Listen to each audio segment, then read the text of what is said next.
함께 계심을 나누라.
주신 바 우리 통해 펼치신다.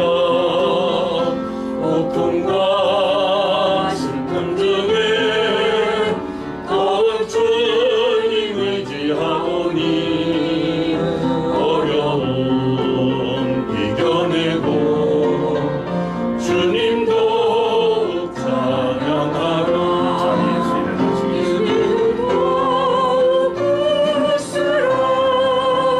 주가 지켜주신다.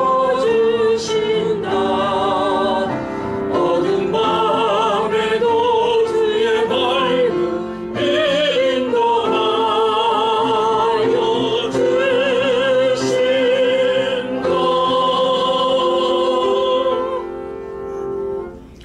626장으로 인내 찬양 드리시겠습니다.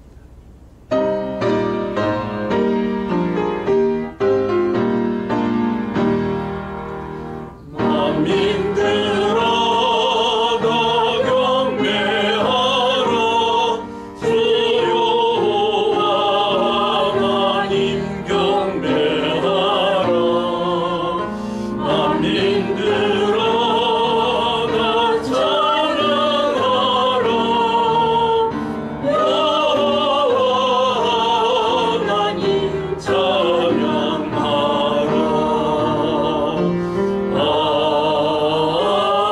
아멘.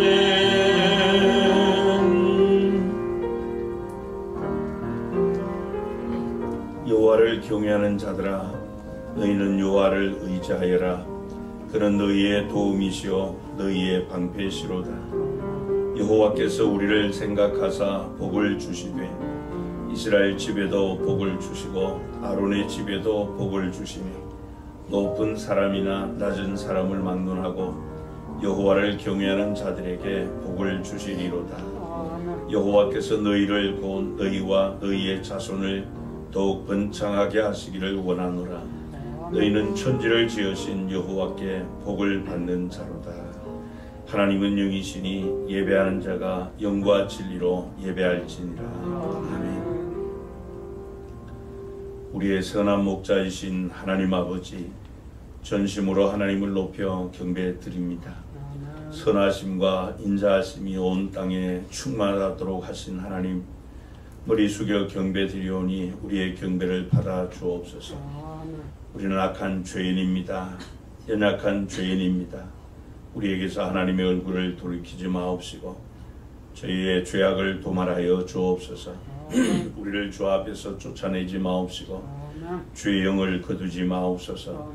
하나님은 마음의 진실함을 원하시오니 우리 속에 정한 마음을 창조하여 주시고 정직한 영을 새롭게 하여 주옵소서. 그리하여 구원의 즐거움을 회복시켜 주시고 자원하는 심령을 허락하여 주옵소서. 오늘도 예배 가운데 일하시는 하나님을 만나고 경험하는 감동과 치유와 축복의 예배가 되도록 이끌어 주옵소서. 세세무궁토록 영광 받으시게 합당하신 주 예수 그리스도의 이름으로 기원합니다. 아멘.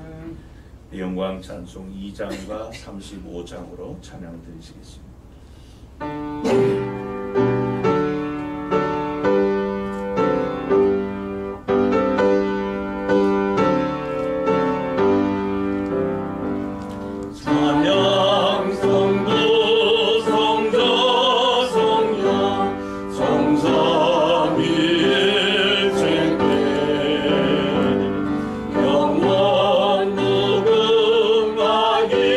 영원무궁하기까지 영광을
하나님이여 찬송이 시온에서 주를 기다려오며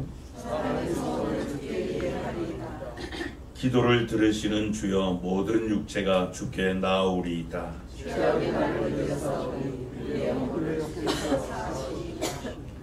주께서 택하시고 가까이 오게 하사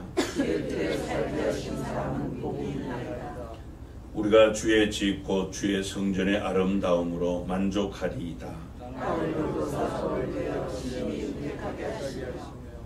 하나님의 강에 물이 가득하게 하시고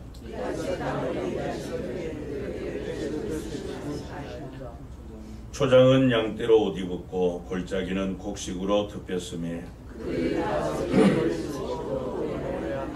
아멘. 사도신교로 신앙 고백하시겠습니다. 전능하사 천지를 만드신 하나님 아버지를 내가 믿사오며 그 외아들 우리 주 예수 그리스도를 믿사오니 이는 성령으로 잉태하사 동정녀 마리아에게 나시고 본디오 빌라도에게 고난을 받으사 십자가에 못 박혀 죽으시고 장사한 지 사흘 만에 죽은 자 가운데서 다시 살아나시며 하늘에 오르사 전능하신 하나님 우편에 앉아 계시다가 저리로서 산자와 죽은 자를 심판하러 오시리라. 성령을 믿사오며 거룩한 공회와 성도가 서로 교통하는 것과 죄를 사하여 주시는 것과 몸이 다시 사는 것과 영원히 사는 것을 믿사옵나이다. 아멘. 자리에 앉으셔서 찬송가 310장으로 찬양 드리시겠습니다.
오늘도 복된 날 구별하여 우리에게 허락하여 주셔서 우리의 인생의 본분인 하나님을 경배할 수 있도록 우리를 주의 전으로 불러주시오니 감사합니다. 영과 진리로 참되게 예배하는 자를 찾으시는 하나님 아버지, 오늘 우리가 드리는 예배가 아벨과 그 제물을 연락하신 하나님께 드린 그 예배와 같은 그런 예배자가 되게 하시고 또 예배가 되게 해 주옵소서. 그래서 예배 가운데 임하시고 또 일하시고 역사하시는 하나님을 새롭게 경험하는 그런 산 제사가 되는 예배가 되기를 간절히 소원합니다. 우리 주님 우리에게 말씀하여 주셨나이다. 누구든지 나를 따라오려거든 자기를 부인하고 자기 십자가를 지고 나를 따르라고 말씀하셨으나 우리는 지난 한 주간도 주님의 말씀처럼 순종하지 못하였나이다. 우리 자신의 욕망을 따르고 성령의 소욕을 소멸하면서 우리가 원하는 그 길을 가고 행했던 우리의 잘못을 이 시간 고백하오니 주님 우리의 죄를 주의 보혈로 덮어주시고 우리의 허물과 죄를 용서하여 주옵소서. 이제는 내주하시는 성령 하나님의 소욕에 따라 살아갈 수 있도록 우리의 마음과 생각을 다스려 주시고 이 마지막 때의 징조를 주님 이미 우리에게 말씀해 주셨사오니 말세의 지말을 맞이한 성도답게 하나님 앞에 합당한 삶을 살도록 은혜를 더하여 주옵소서. 하나님 이 코로나 재앙으로 인하여 3년 동안 너무나도 많은 생명이 희생되고 또 많은 고통을 치루었는데 또다시 이런 폭우로 말미암아 전국에 많은 희생자가 있고 또한 사상자들이 많이 나오고 있나이다. 하나님께서 예루살렘에 행하신 그 모든 일들 하나도 이유 없이 행하신 일이 없다고 하셨나이다.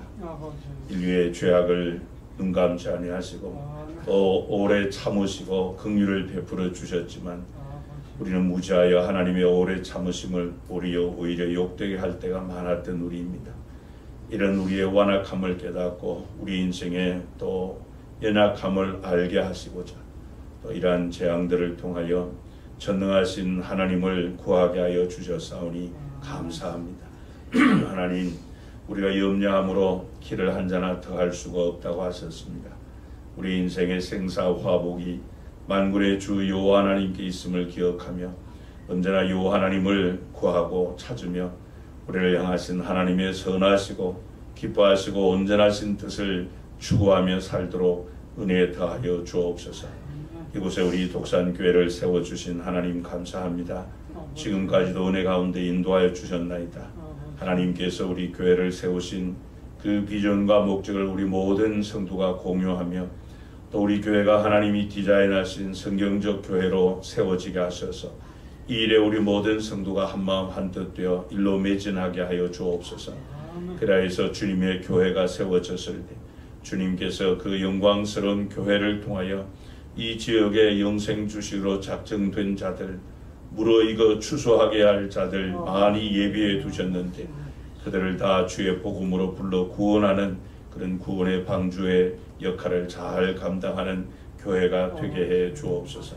그래서 우리 교회를 통하여 생명의 복음이 이 지역에 흘러가고 또 이 지역이 복음화되고 민족이 복음화되고 세계 복음화에 귀하게 쓰임받는 우리 교회가 되게 해 주옵소서. 특별히 하나님 간구합니다. 우리 교회의 전도문을 열어주시고 전도의 환경을 조성하여 주옵소서. 모든 성도가 구원받은 신앙으로 안주하지 않게 하시고 먼저 불러 구원해 주신 하나님의 부름의 상에 합당한 삶을 살아갈 수 있도록 사도 바울처럼 복음의 빚진 자 심정 가지고 한 영혼이라도 구원하여 우리 하나님께 영광을 두고 또 돌리고 기쁨이 되는 그런 신앙생활을 하게 하여 주옵소서. 하나님 아버지 특별히 후반기에 모든 성도가 태신자 한 영혼이라도 구원하고자 전심전력하게 하여 주셔서 영혼의 추수를 통해 하나님께 영광 돌리는 그런 교회가 되게 해 주옵소서. 하나님 우리 교회를 통하여 가족 복음화를 위해 또 반다보 교회를 세워주셨으니 감사합니다. 하나님께서 부흥의 은혜를 베풀어 주셔서 많은 성도를 주께서 보내주셨나이다. 우리 반다보 교회를 통하여 아가족 복음화의 전초 기조와 같이 쓰임받게 하시고 또 아릉 전사임을 위시해서 모든 성도가 한마음 한뜻 되어 또 복음의 전진을 위해 일로 매진할 수 있도록 은혜 더하여 주옵소서. 하나님 우리 교회가 후원하는 미자리 교회들, 선교기관들, 선교사님들의 사역을 위하여 기도합니다. 이 코로나 사태로 인하여 더욱더 여러가지 조건이 악조건 또 열악하오나 그런 가운데서도 울며 씨를 뿌릴 때 기쁨으로 단을 거두게 하신다고 하신 주님의 말씀을 붙들고 사역하는 사역의 현장들마다 생명의 복음이 선포될 때마다 악의 세력이 떠나고 믿는 자의 수가 날마다 더해갈 수 있도록 은혜 베풀어 주옵소서. 특별히 하나님 우리나라를 위하여 기도합니다. 이 마지막 시대에 혼미하게 하는 영에 사로잡혀 깊이 잠든 이 세대를 영광의 복음의 광채로 깨울 수 있도록 은혜 더하여 주옵소서. 그래서 교회들마다 생명의 복음을 밝히 드러낼 수 있도록 도와주시고 그로 말미암아 어둠의 세력들이 다 물러가고 이 땅에 하나님의 나라가 임할 수 있도록 은혜 더하여 주옵소서. 특별히 지금은 이 폭우로 말미암아 또 많은 이 피해를 입은 그런 우리 백성들을 주께서 긍휼을 베풀어 주시고 위로하여 주시고 하나님 우리가 이 땅에 사는 것이 하나님의 은혜 가운데 사는 존재임을 기억하며 또 연약함을 깨닫고 전능하신 하나님을 다시 한번 구할 수 있도록 은혜 더하여 주옵소서. 특별히 하나님이 이 코로나로 말미암아 우리의 잃었던 신앙이 하루속히 회복될 수 있도록 은혜 베풀어 주시고 무너진 예배 신앙과 기도 재단을 다시 수축할 수 있도록 은혜 베풀어 주셔서 우리 신앙 생활의 중심이 언제나 예배가 되게 하여 주옵소서. 오늘도 주 앞에 드리는 예배가 오직 하나님께만 영광이 되게 하시고 예배하는 우리 모든 성도에게는 한없는 은혜의 시간 되게 해 주옵소서. 주 예수 그리스도의 이름으로 기도하옵나이다. 아멘.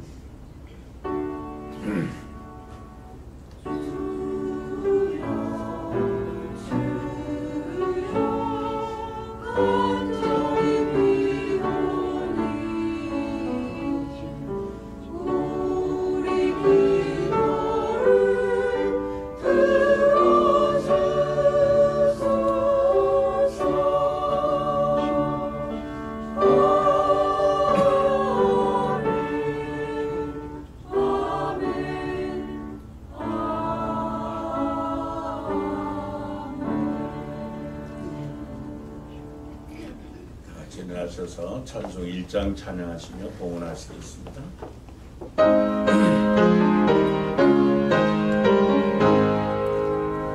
만복의 근원 하나님 온 백성 찬송 드리고 저 천사여 찬송하세. 찬송 전구 성자 성령 아멘. 자리에 앉으셔서 봉헌기도 드리시겠습니다. 약속해 주신 말씀에 믿음으로 순종하는 자들에게 그 약속의 말씀대로 이행해 주시기를 기뻐하시는 좋으신 하나님 아버지, 지난 한 주간도 우리 모든 성도를 붙들어 주시고 인도하여 주시고 필요한 은혜들 공급해 주셔서 하나님 은혜 가운데 살게 하셨음을 감사합니다. 오늘도 주님의 날 맞이하여 주 앞에 나와 예배하며 또 우리를 불러주시고 또 새로운 힘과 또 우리의 필요한 모든 것들을 공급해 주심을 감사합니다. 이 시간 예배의 순서를 따라 정성껏 준비한 예물을 봉헌하오니 이 예물이 하나님께 드리는 거룩한 예물로 구별되게 하여 주옵소서. 우리 성도님들의 가정과 또 몸담고 있는 직장과 경영하는 산업에 복을 더하여 주셔서 하나님의 풍성한 은혜로 넘치게 하여 주옵소서. 이 예물이 사용되는 곳마다 복음의 능력이 강하게 나타나 하나님께서 원하시는 새로운 질서가 세워지게 하여 주옵소서. 하나님께서 베풀어 주신 은혜를 감사하며 얻은 것 가운데 열의 하나를 구별하여 주 앞에 드립니다. 믿음으로 드리는 성도님들의 삶의 반석과 같이 험한 세파에서도 흔들리지 않도록 믿음의 담대함을 더하여 주옵소서. 비록 우리가 계획하고 원하는 대로 일이 또 진행되지 않고 결실이 없다 할지라도 실망하지 않게 하시고 또 하나님께 나와 부르짖는 믿음을 더하여 주옵소서. 그래서 하나님의 때에 수고하는 일들이 하나님의 은혜와 복주심 가운데 100배로 60배로 30배로 결실하도록 역사하여 주옵소서. 우리 교회에 주신 하나님의 비전 성취를 위해 믿음으로 비전시아 등금과 전도 기원금을 드립니다. 하나님께서 디자인하신 영광스러운 교회가 세워지는 밑거름 되게 하시고, 또 하나님께서 교회를 통하여 만물을 충만하게 하시는 그 충만한 복을 우리 모든 교우가 받아 누리게 하여 주옵소서. 낮고 천한 우리의 영원한 분깃이 되어주시고, 너는 내 것이라 불러주신 하나님의 은혜에 감사하여 감사의 예물 드립니다. 우리 성도님들이 믿음으로 부르짖는 간구마다 넘치는 은혜의 잔으로 응답하여 주시고, 언제나 하나님의 일하심 앞에 감사 감격하며 살게 하여 주옵소서. 폭풍우같이 밀려오는 재앙을 우리 주께서 막아주시는 방파제가 되어 주옵소서. 우리 교회가 후원하는 이 자리 교회들, 선교기관들, 선교사님들의 사역을 뒷받침하기 위하여 선교헌금 드립니다. 아직도 복음을 듣지 못한 곳에 생명의 복음이 전파되는 역사가 있게 하시고, 그로 말미암아 믿는 자의 수가 더하는 주께로 돌아온 자들의 수가 날마다 더하게 하여 주옵소서. 하나님께 예배하는 전을 세우자 근초헌금 드립니다. 예배당이 아름답게 세워지고 생명의 말씀이 흥왕하여 믿는 자의 수가 더하게 하시고, 하나님의 나라가 확장되는 그런 놀라운 역사를 허락하여 주옵소서. 우리 성도님들이 사랑의 교제를 나누고 드리는 목자헌금, 또 주일 예배를 드리며 드리는 이 주일헌금을 주께서요 연락하여 주옵소서. 예물 드리는 우리 성도님들의 가정의 창고와 곳간, 격려하는 산업에 하늘의 보고를 여시고 풍성한 기름과 땅의 충만한 결실로 채워 주옵소서. 오늘도 이 헌신하는 일꾼들과 예물 관리하는 재정부원들, 또 예배원들, 봉사위원들, 하나님께서 주신 달란트를 가지고 또 기쁨으로 섬기는 성도님들의 사랑의 수고와 섬김을 기억하시고, 하나님의 교회를 통해서 충만한 은혜와 복을 공급하여 주옵소서. 오늘 주님의 날 맞이하였으나 주 앞에 예배하러 나지 못한 우리 많은 성도님들 기억하여 주시고, 예배하는 일에 더욱더 열정을 품게 하시고, 예배가 무너짐으로 인생 패배하지 않게 하여 주옵소서. 나라에 부름받고 복무 중에 있는 우리 자녀들에게 건강 주시고, 또 외국에 나가 있는 우리 성도님들 늘 하나님께서 불꽃 다신 눈동자로 지켜 주옵소서. 병약한 우리 성도님들을 기억하여 주시고 치료하시는 광선을 허락하여 주옵소서. 온갖 좋은 은사와 온전한 선물을 우리에게 주신 주 예수 그리스도의 이름으로 기도하옵나이다. 아멘. 성경 말씀 신약 성경 로마서 제1장 로마서 1장 13절부터 17절 말씀을 한 절씩 교독하시겠습니다. 로마서 1장 13절부터 17절까지입니다. 제가 먼저 한 절을 읽겠습니다. 형제들아, 내가 여러 번 너희에게 가고자 하는 것을 너희가 모르기를 원하지 아니하노니, 이는 너희 중에서도 다른 이방인 중에서와 같이 열매를 맺게 하려 함이로되 지금까지 길이 막혔도다.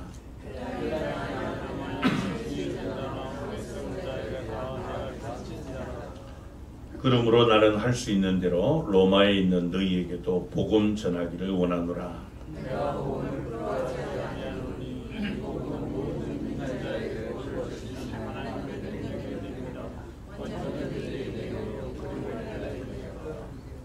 (17절을) 같이 읽습니다. 복음에는 하나님의 의가 나타나서 믿음으로 믿음에 이르게 하나니, 기록된 바 오직 의인은 믿음으로 말미암아 살리라 함과 같으니라. 아멘.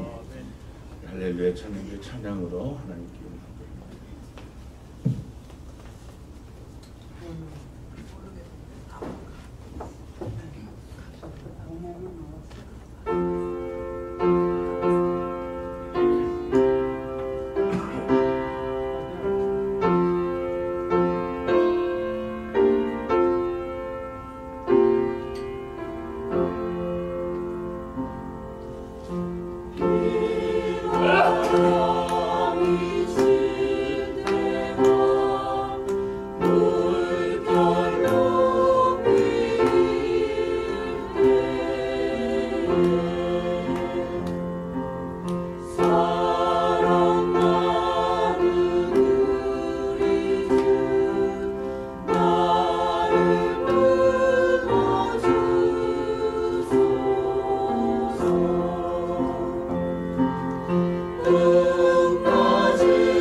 사랑 많으신 우리 하나님, 죄와 허물로 죽었고 영원한 지옥 형벌에 처했던 우리를 값없이 주신 하나님의 그 놀라우신 사랑인 예수 그리스도 십자가를 통하여 영원한 생명을 주시고 또 하나님의 자녀로 삼아 주신 은혜와 사랑을 감사합니다. 우리에게 이 크고 놀라운 일 행하신 그 하나님의 그 일들을 우리의 다시 한번 마음에 깊이 새기게 하시고 또 하나님께서 도대체 무엇 때문에 그 같은 값을 지급하시고 우리에게 이 같은 놀라운 일을 행하여 주셨는지 다시 한번 마음에 깊이 되새김질하며 복음의 능력으로 무장하며 복음의 신앙 위에 우리를 굳건하게 세워 주옵소서. 주 예수 그리스도의 이름으로 기도하옵나이다. 아멘. 오늘은 우리 기독교의 핵심인 복음에 대한 말씀을 나누고자 합니다. 여러분, 우리가 예수 그리스도를 믿는다는 말과 또 복음을 믿는다는 말을 같은 의미로 사용합니다. 왜냐하면 이 복음의 주제가 바로 예수 그리스도이기 때문에 그렇습니다. 복음이라고 하는 것은 한자어로는 복복자 소리음자죠. 복된 소식, 기쁨의 소식입니다. 누가복음 2장에 보면은 아기 예수님이 탄생하시던 그날 밤 베들레헴 이 목자들이 밖에서 자기들의 그 양떼를 지키고 있을 때 주의 사자가 그들 곁에 서고 또 주의 영광이 그들을 두루 비출 때 그들은 크게 무서워했습니다. 그때 천사가 누가복음 2장 10절부터 12절에 보면은 이렇게 말씀을 합니다. 무서워하지 말라. 보라, 내가 온 백성에게 미칠 큰 기쁨의 좋은 소식을 너희에게 전하노라. 오늘 다윗의 동네에 너희를 위하여 구주가 나셨으니 곧 그리스도 주시니라.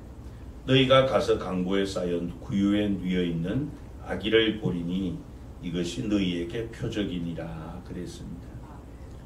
그러니까 예수 그리스도가 이 세상에 탄생하셨다는 그 자체가 큰 기쁨의 좋은 소식, 바로 복음이라는 것입니다.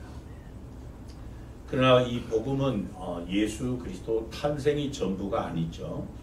그분이 이 세상에 오셔서 우리 인생들의 구원을 위해서 이루신 이 대속이 다 포함이 되어야만 합니다.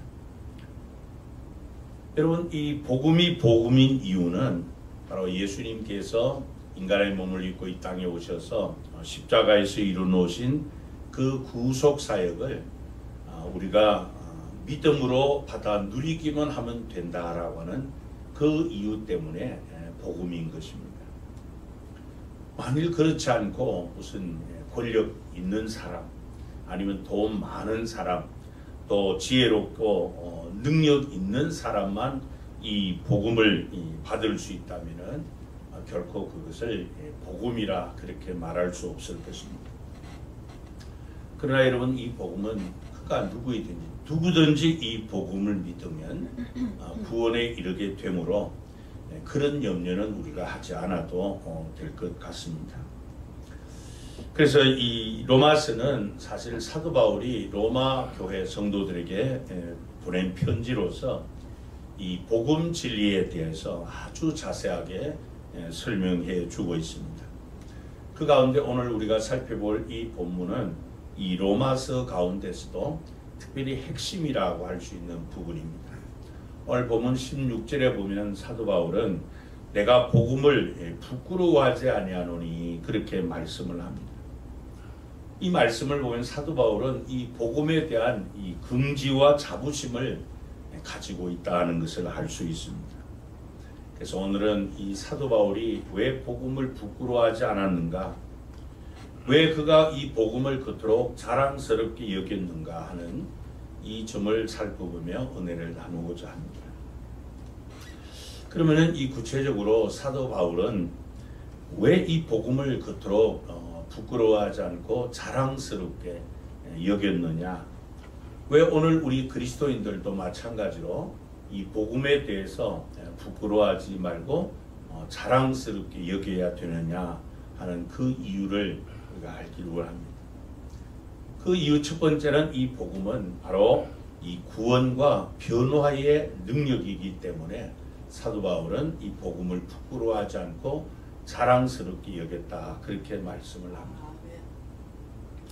여러분, 이 바울이 내가 복음을 부끄러워하지 않는다, 이 말은 달리 표현하면 내가 복음을 자랑스럽게 여긴다는 그런 의미인데, 그런데 왜 그러면 내가 복음을 자랑스럽게 여긴다 그렇게 말하면 되지, 내가 복음을 부끄러워하지 않는다 왜 이렇게 표현을 했을까 하는 것이죠. 그것은 당시 이 복음에 대한 세상 사람들의 이 평가 때문에 그것과 밀접한 관련이 있는 표현법입니다. 그럼 지금도 마찬가지지만은 이 바울 시대, 그 시대의 복음은 세상 사람들에게 그리 호감을 받지 못했습니다. 이 당시 사회 전반적인 이 분위기는 그야말로 이 복음은 자랑할 만한 것이 되지 못했습니다. 그 시대에 보면 고린도전서 1장 22절 23절에 보면은 그 시대가 어떤 시대라고 말씀을 합니까? 유대인들은 표적을 구하는 시대라는 것. 그리고 헬라인들은 지혜를 찾는 시대. 그런 시대에 우리는 십자가에 못 박힌 그리스도를 전하니, 이 십자가에 못 박힌 그리스도가 복음이지 않습니까? 복음의 주체가 예수 그리스도이신데, 그렇기 때문에 이 복음은 유대인들에게는 꺼리끼는 것이고, 또 이방인들, 이 헬라인들에게는 미련한 것으로 그렇게 취급받는 그 시대였다는 겁니다. 여러분, 당시 이 세계를 지배하던 이 로마의 자랑거리가 무엇이었습니까? 그들의 권력이고 군사력, 힘이었습니다. 그래서 이 로마 사회는 철저하게 이 권력과 지위를 중심으로 이루어진 사회였죠.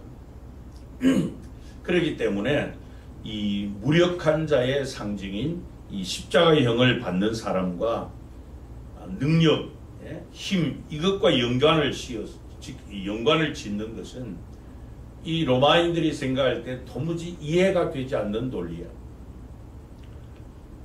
그렇기 때문에 이 예수 그리스도를 복음을 믿는다는 것, 그것은 로마인들이 볼 땐 그건 부끄러운 짓인 거예요.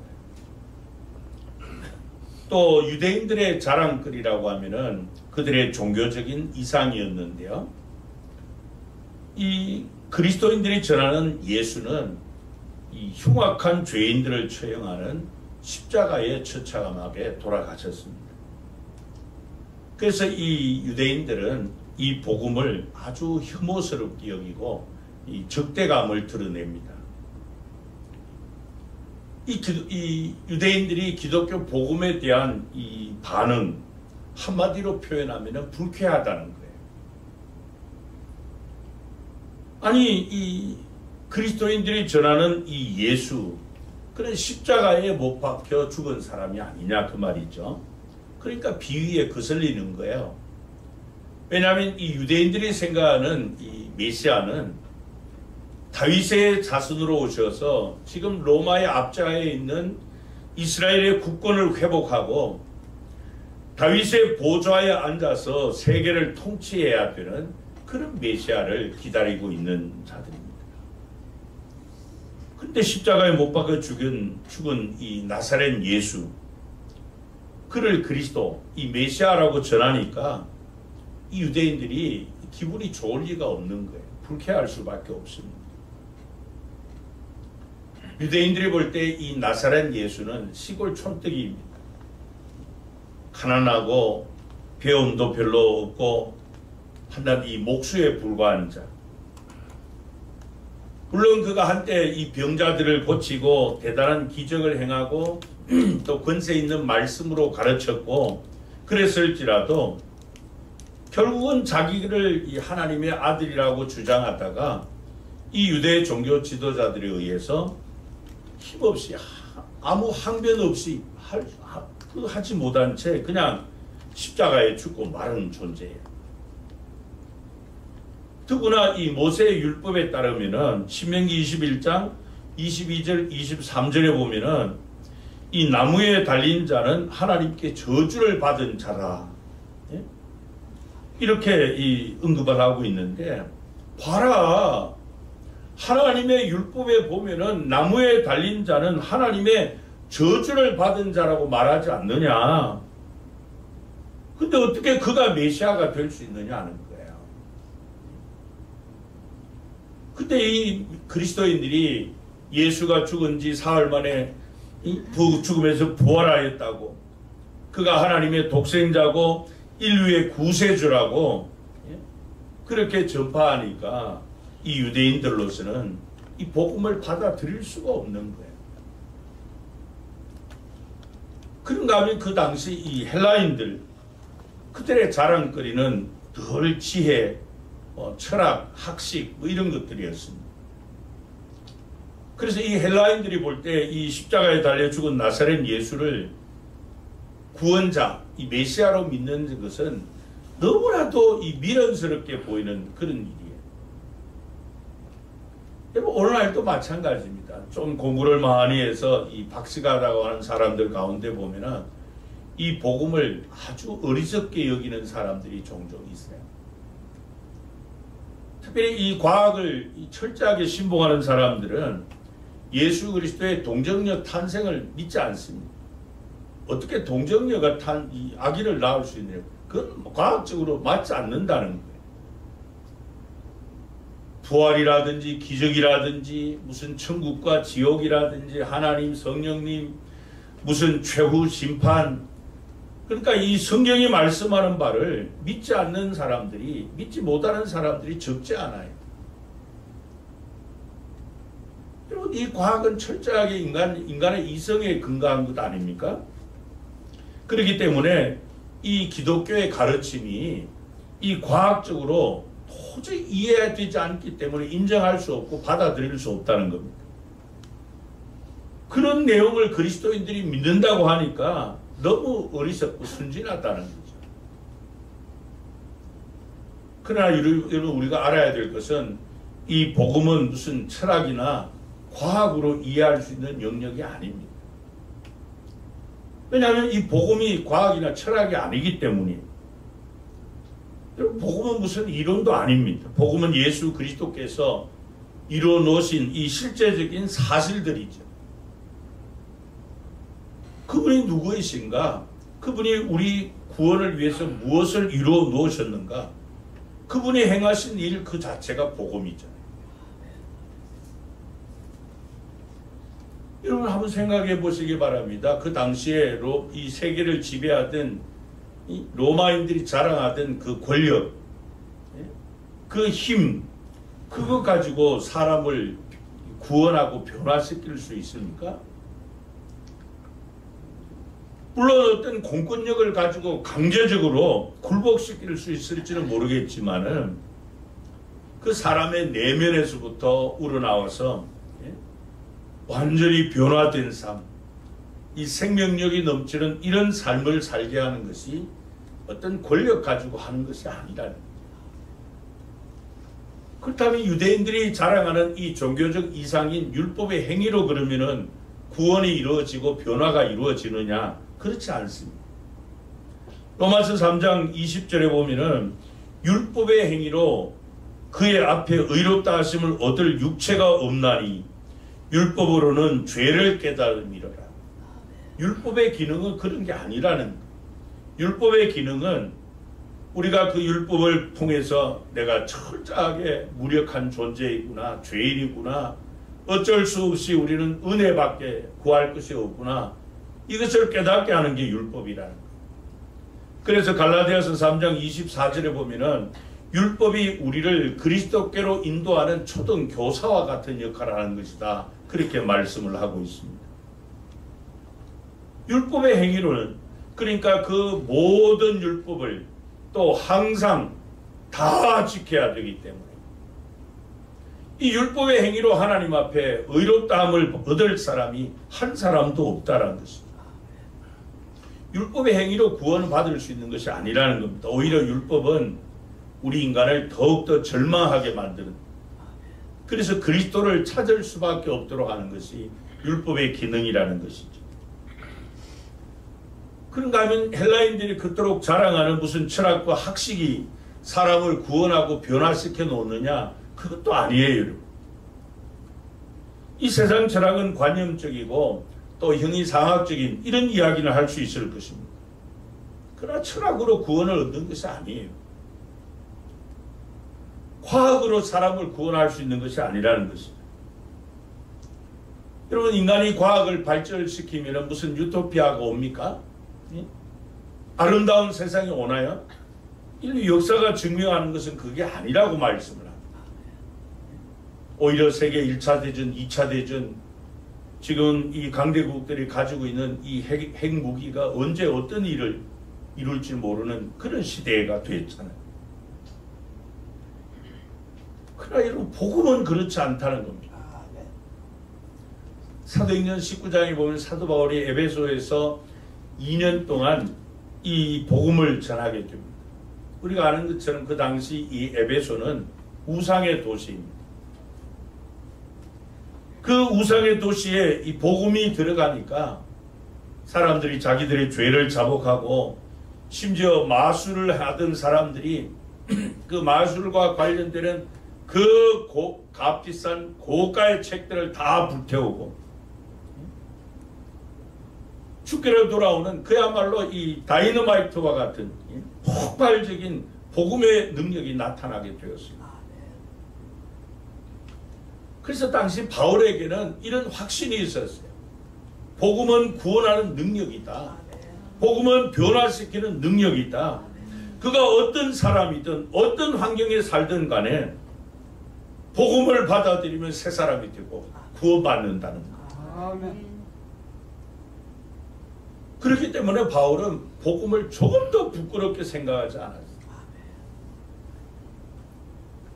그렇습니다, 여러분. 이 복음은 그가 어떤 사람이든 그가 어떤 환경에 살든 간에 누구든지 다 근본적으로 변화시켜 놓는 구원을 주시는 하나님의 능력입니다. 마치 예수님께서 가나 혼인잔치에 이 물이 변하여 포도주가 되게 하신 것처럼 질적으로 완전히 다른 삶을 살게 만드는 그런 변화와 구원을 주시는 능력이 복음입니다. 이런 물질이 아무리 힘을 가지고 있어도, 어떤 권세가 아무리 어떤 능력이 있어도, 이 학식이 어떤 그런 능력을 가지고 있어도 사람을 변화시키거나 구원할 수가 없는, 오직 예수 그리스도 복음만이 사람을 구원하고 변화시키는 능력이라는 것이죠. 그래서 그 복음을 통해서 인생의 새로운 길을 발견하게 되는 것입니다.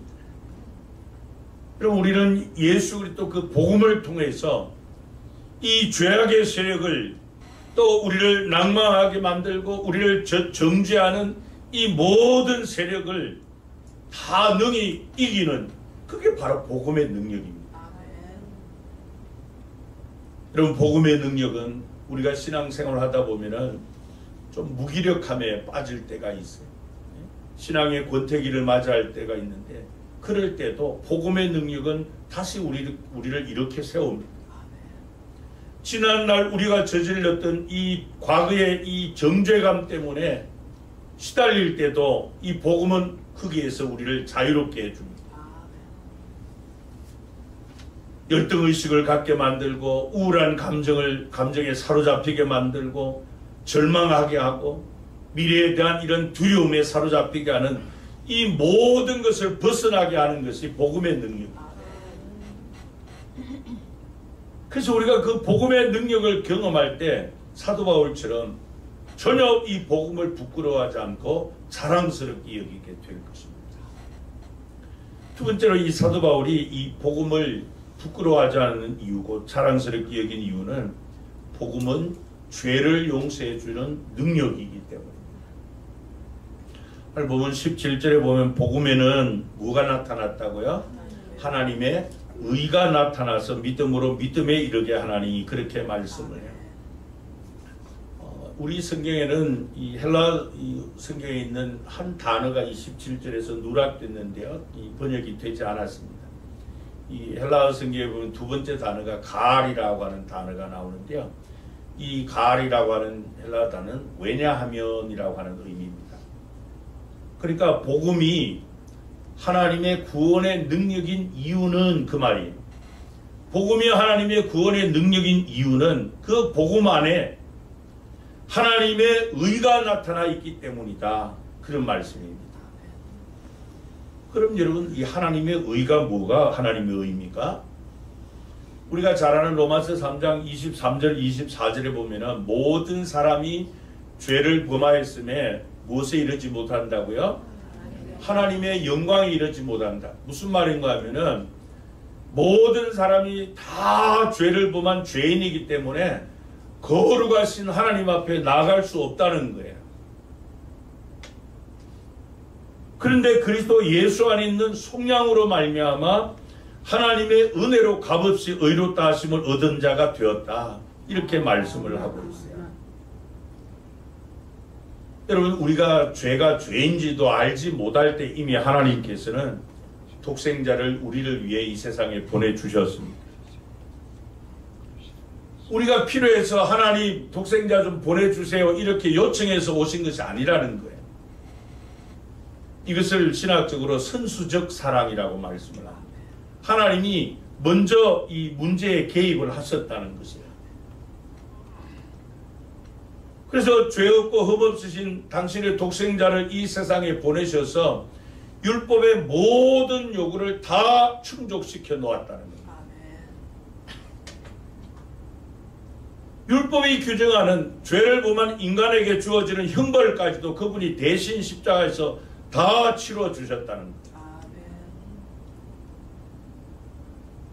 그 대신 예수 그리스도의 이 십자가의 대속의 죽음을 통해서 하나님께서 예비해 두신 그 의를 그를 믿는 자들에게 다 옮겨주셨다는 거예요. 이것을 정가라고 그렇게 표현합니다. 옮겨주셨다는 거예요. 예수 그리스도의 의가 우리에게 정가되었다는 거예요. 이게 쉽게 표현하면 이런 의미입니다. 내 통장 은행 계좌에 돈이 하나도 없어요. 영원이에요, 영원. 근데 예수님이 이 내 은행 계좌에다가 의의 자본금을 잔뜩 넣어주신 거예요. 잔뜩. 그게 정가예요. 그게 정가. 성경은 우리의 이 인간의 본질상 진노의 자식이라 그랬습니다. 우리는 하나님 앞에 거룩하신 하나님 앞에 설 수 없는 부끄러운 죄인들입니다.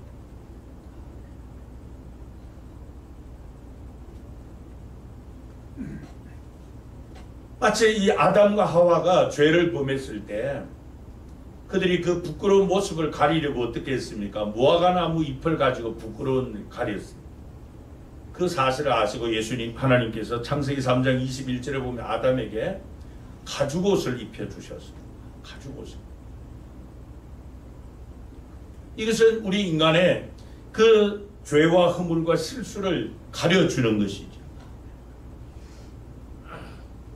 그런데도 자꾸 사람들은 자신의 노력과 행위로 말미암아 거룩하신 하나님 앞에 도달하려고 그 하나님의 의에 이르려고 그렇게 애를 씁니다. 자신이 이 스스로 의롭게 되려고 노력하는 것, 이것을 신학적으로는 능동적 의라고 이렇게 표현을 합니다. 능동적, 자기가 의로워지려고 애를 쓰는 것. 근데 여러분, 그게 가능합니까? 불가능해요. 오히려 우리가 의롭게 살려고 노력하면 노력할수록 자괴감만 더 사로잡힐 뿐이에요.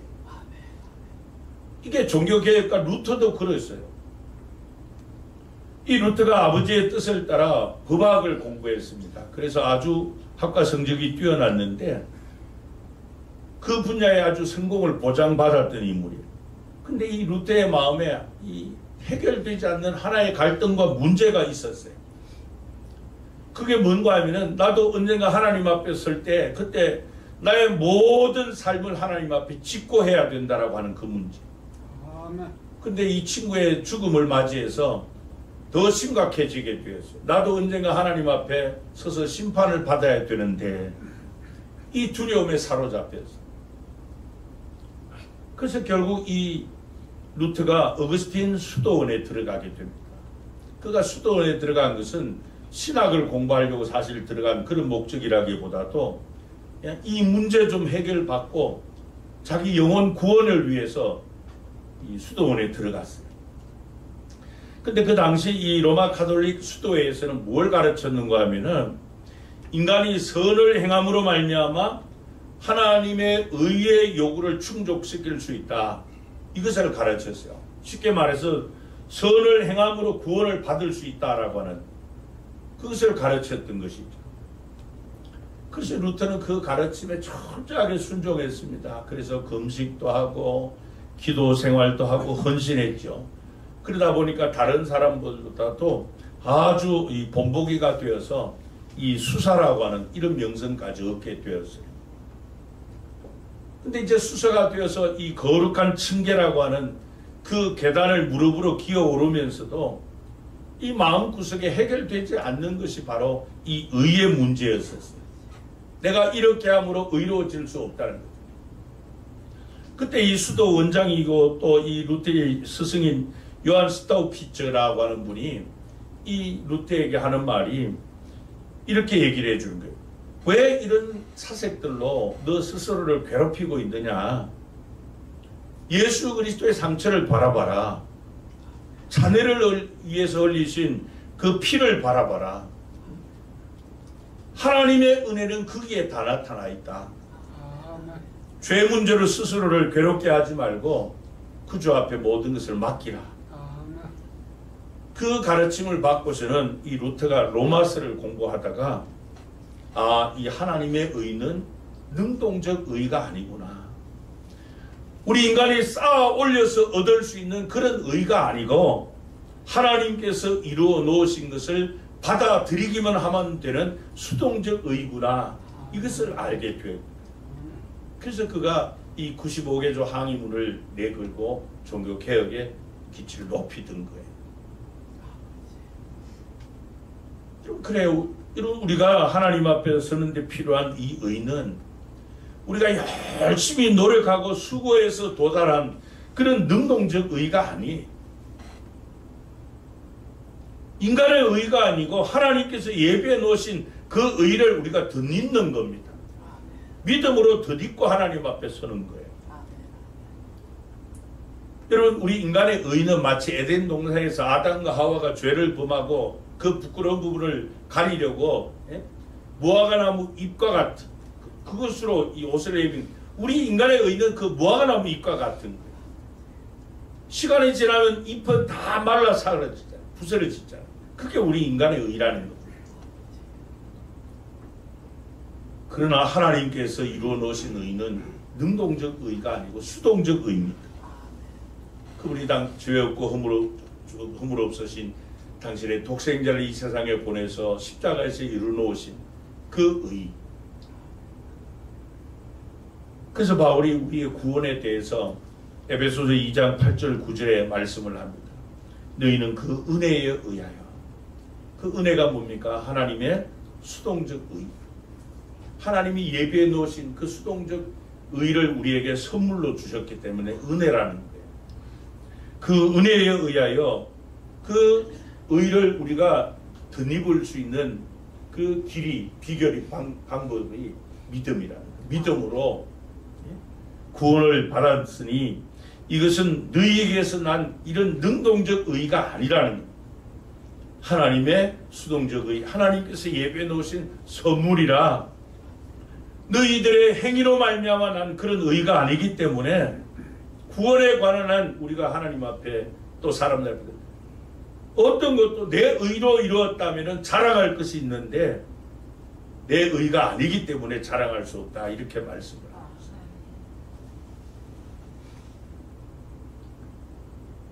우리가 노력해서 얻을 수 있는 의가 아니라는 거죠.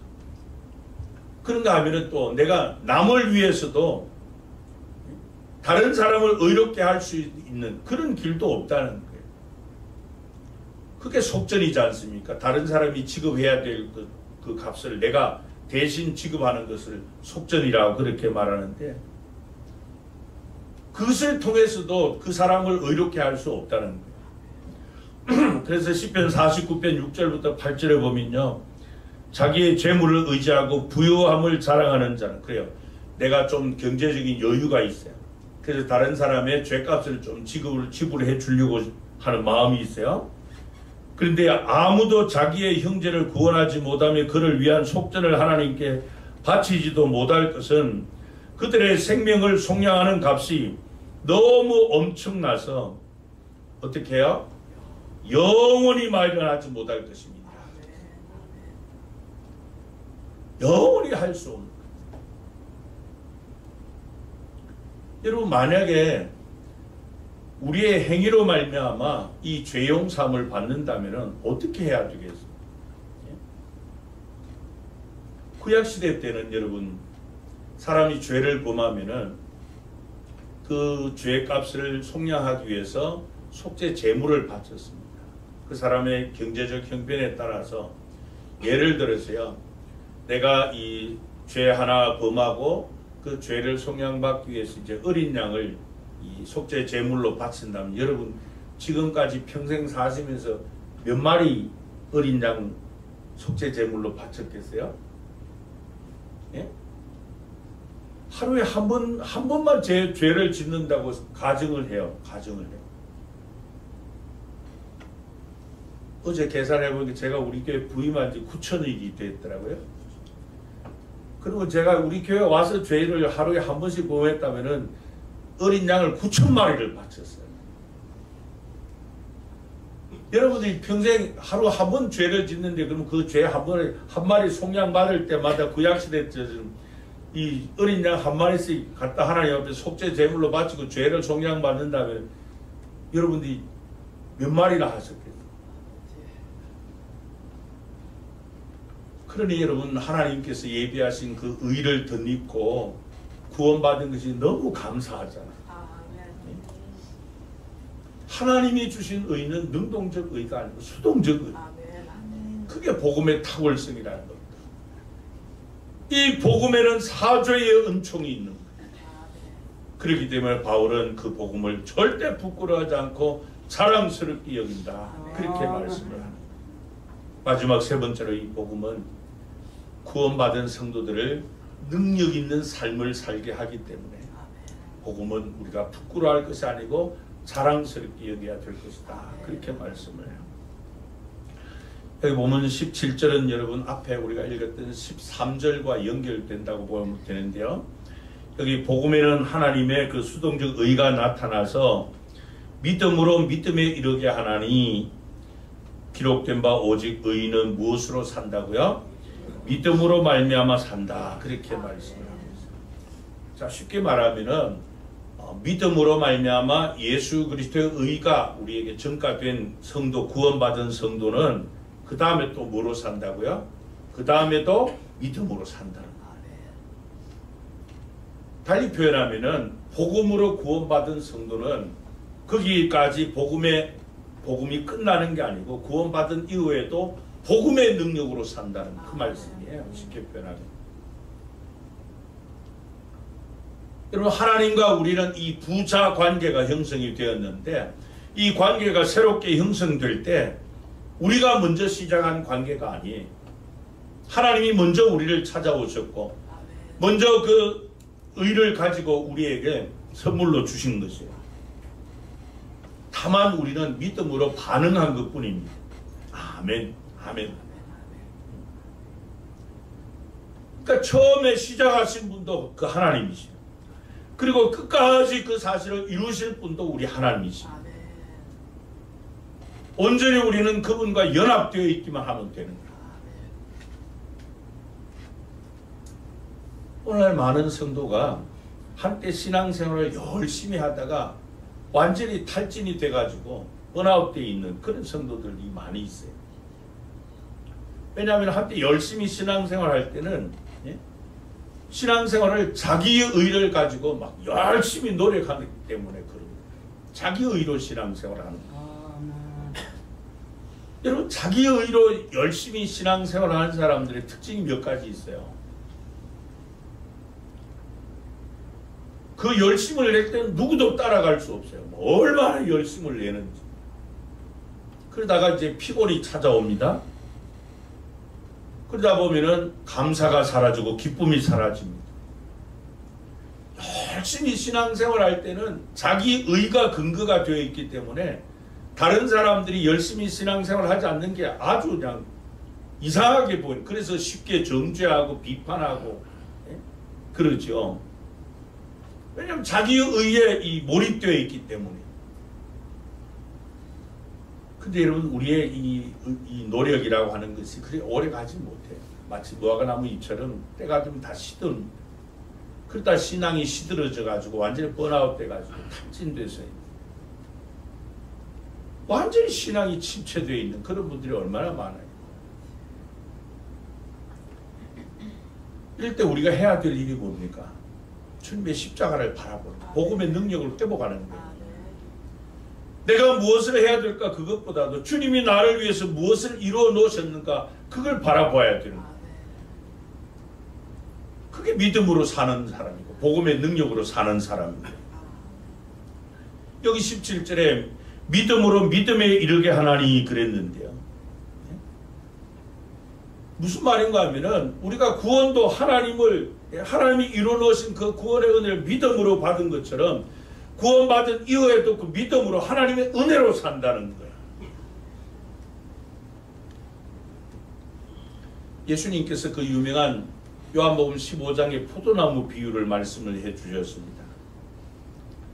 1절에 보면 나는 참 포도나무요 내 아버지는 그 농부라 그랬죠. 그리고 5절에 보면은 나는 포도나무요 우리는 뭐라고요? 가지라. 이 가지가 내 안에, 내가 그 안에 거하면 사람이 열매를 많이 맺나니. 그렇죠. 가지는 포도나무에 붙어 있어야만 열매를 맺어요. 그래서 예수님께서 가진 너희가 포도나무인 나를 떠나서는 아무것도 할 수 없다. 아무 열매도 맺을 수 없다. 그렇게 말씀을 하죠. 여러분, 이 예수님의 포도나무 비유는 죄를 범한 우리 인간이 거룩하신 하나님 앞에 나아갈 수 없는 존재였는데 어떻게 이렇게 가진 우리가 포도나무와 연결이 될 수 있었는가? 그게 바로 하나님의 은혜 때문에, 예수 그리스도 십자가 때문에 우리 죄인 우리가 거룩하신 하나님과 연결이 되었다는 거예요. 그렇다면 그 연결된 이후에도 계속 연결된 상태로 그 포도나무 나무에서 공급해주는 그 모든 자원을 다 공급받을 때 이 가지가 열매를 맺는다는 겁니다.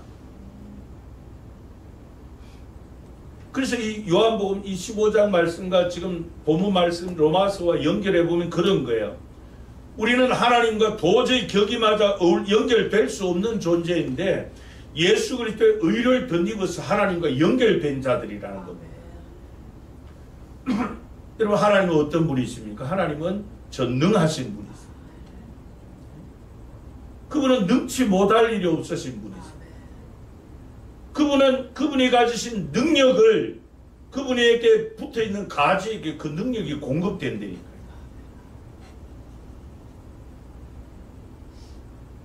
그분의 은혜가 그 연결된 파이프를 통해서 가지인 우리에게 그대로 공급되는 거예요. 그래서 우리는 열매를 맺는 겁니다.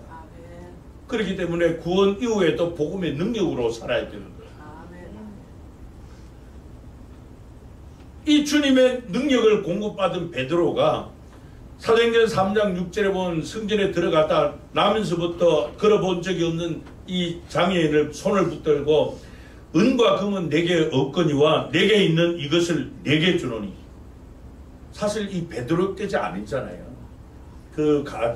이 나무로부터 공급받은 그 주님의 이름으로, 그 주님의 이름의 권능으로 일어나 걸어라 그러고 벌떡 이렇게 세웠잖아요. 그게 베드로 능력입니까? 포도나무인 예수님의 능력이죠. 그분의 능력이 가지에게 공급되어서 나타났을 뿐입니다. 저와 여러분들의 믿음의 삶의 열매는 우리 게 아니에요. 하나님께서 공급해 주신 그 은혜 때문에 맺은 열매죠. 결과지요. 그렇기 때문에 여러분, 우리가 하나님의 그 복음으로 말미암아 그 원천 되신 하나님과 연결되었다는 것이 얼마나 감사해요.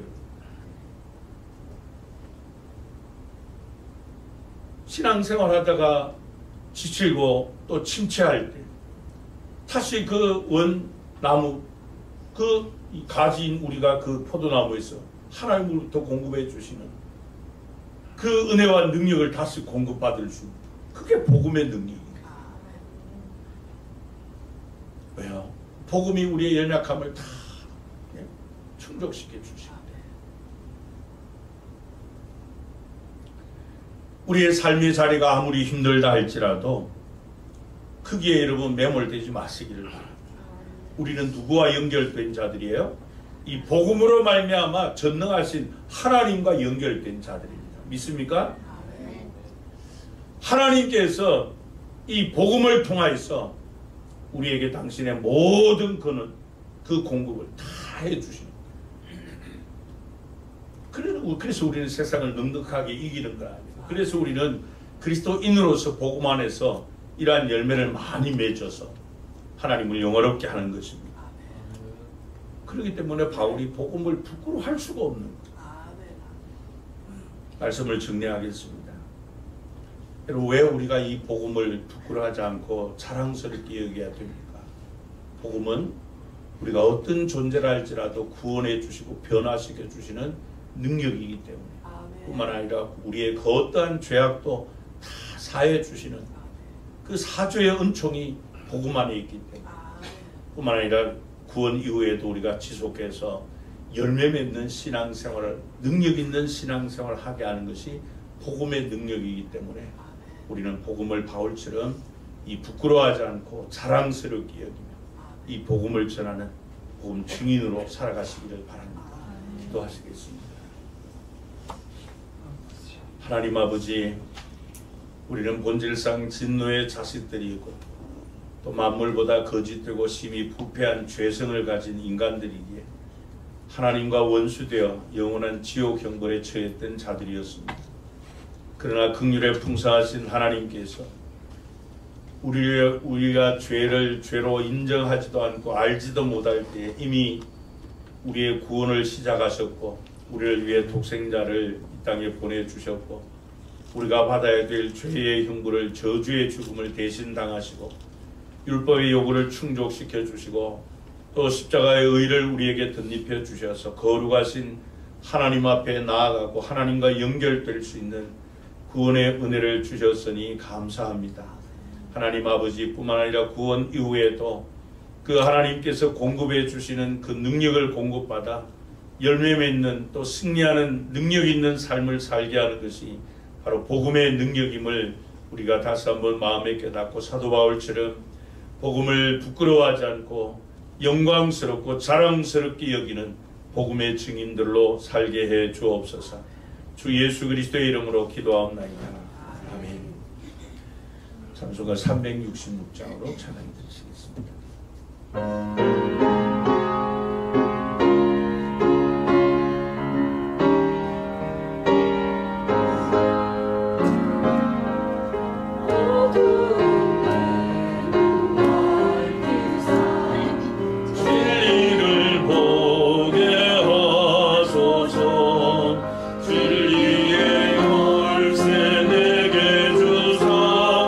참빛을 적게 하소서.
이 전도 능력의 달입니다.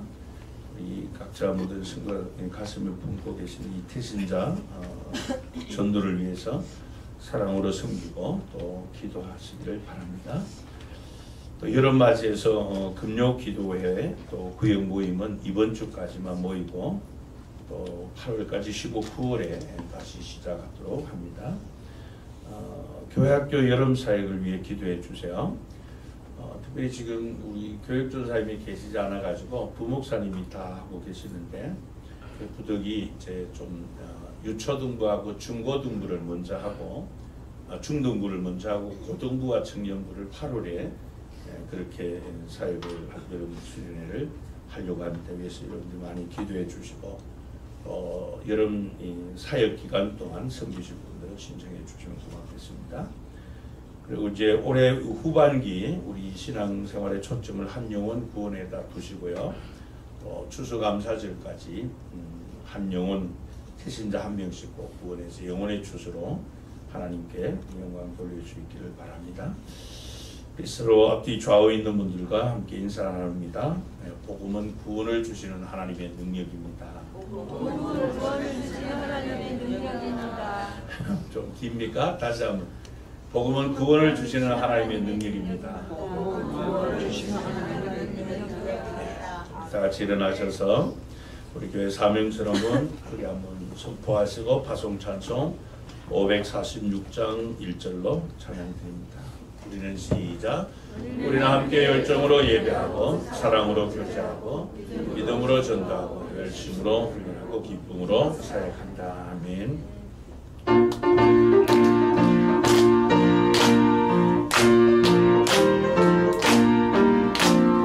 성님 약속하신 말씀 위에서 영원토록 주를 찬송하리라.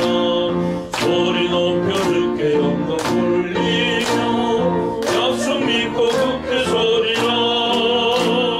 굳게 서리 영원하신 말씀 위에 굳게 서리 굳게 서리 그 말씀 위에 굳게 서리라. 지금은 우리를 위해 하늘 보좌 영광을 버리시고 이 땅에 인간의 몸을 입고 오셔서 우리가 받아야 될 죄의 저주의 형벌을 십자가에서 다 지급을 해 주심으로 우리의 구원을 이루신 주 예수 그리스도의 은혜와 독생자까지 아낌없이 우리를 위해 내어주신 하나님 아버지의 그 만극하옵신 사랑하심과 세상 끝날까지 우리와 항상 함께 하시며 부름에 합당한 삶을 살도록 마음에 소원을 두고 행하게 하시는 성령 하나님과의 교통하시는 역사하심이 하나님께서 먼저 우리에게 베풀어 주신 이 복음의 능력을 다시 한번 마음에 깊이 새기며 그 복음의 능력으로 죄사함 받고 구원받은 이후에 하나님을 영화롭게 하는 열매 맺는 삶을 위해서라도 이 복음의 능력으로 살기를 원하며 또 복음의 증인의 삶을 살기를 간절히 소원하는 우리 모든 성도님들의 가정과 경영하는 산업과 우리 지교회 반다부 교회와 주님의 몸된 교회 위에 이 시간도 온천에 담겨 만민에게 복음을 전하는 선교사님들과 그들의 사역 위에 이제로부터 영원토록 함께 있을지어다. 아멘.